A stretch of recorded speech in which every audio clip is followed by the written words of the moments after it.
ታሪክ ራሱን ይደግማል ይባላል። ኢትዮጵያና ግብጽ በአባይ ወንዝ ምክንያት ያላቸው ፍጥጫ የዛሬ ሳይሆን የዘመናት ታሪክ ነው። በ19ኛው ክፍለ ዘመን ዓለም በአውሮፓውያን ቅኝ ግዛት ስትታመስ፣ ግብጽ ደግሞ ታላቋን የግብጽ ኤምፓየር ለመመስረት አባይን ከመነሻው ለመቆጣጠር ታጥቃ ተነሳች። በወቅቱ የነበሩት የግብጽ መሪ ከዴቭ እስማኤል ፓሻ ኢትዮጵያን ካልተቆጣጠርኩ አባይ የኔ አይደለም የሚል እምነት ነበራቸው። ለዚህ ሲሉ ከአሜሪካ ከእንግሊዝና ከፈረንሳይ እየታዘዙ ምርጥ የጦር መኮንኖችና ዘመናዊ መሳሪያዎችን አስገቡ።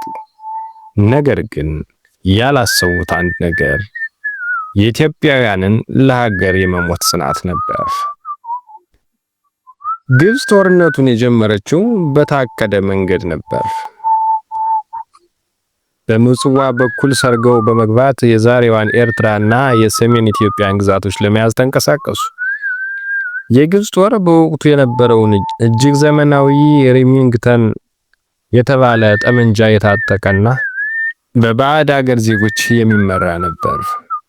በወቅቱ የነበሩት ዮሐንስ አራተኛ ዜናው እንደደረሳቸው ታላቅ አዋጅ አወጁ። ሀገራችሁን፣ ሃይማኖታችሁን፣ ሚስታችሁን የሚነጥቅ ጠላት መጥቷልና ተነሱ የሚል ጥሪ ያስተላለፉ። የኢትዮጵያ ገበሬ ከእርሻው፣ እረኛው ከከብቱ በነጭ ጋቢና በጎራዴ ታጅቦ ወደ ሰሜን ተመመ። የቡንደት መብረቃዊ ድል ህዳር 7 ቀን 1868 ዓመተ ምህረት የግብጽ ጦር በኮሎኔል አረንድሩፕ እየተመራ መረብ ወንዝን ተሻግሮ ጉንደት ላይ ሰፈረ። አፄ ዮሐንስ ጀግናው ራስ አሉላ አባ ነጋ ጠላቱን ለማጥቃት የመረጡት ስልት ደብቆ ማጥቃት ነበር፣ ወይም የሽምቅ ውጊያ መሆኑ ነው።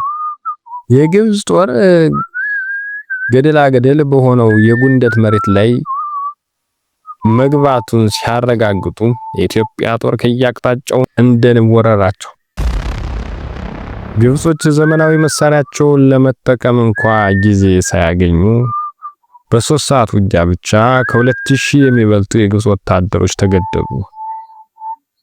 ኢትዮጵያ በዚህ ጦርነት 2500 ሪሚንግተን ጠመንጃዎችና 6 የጦር መድፎችን ማረከች።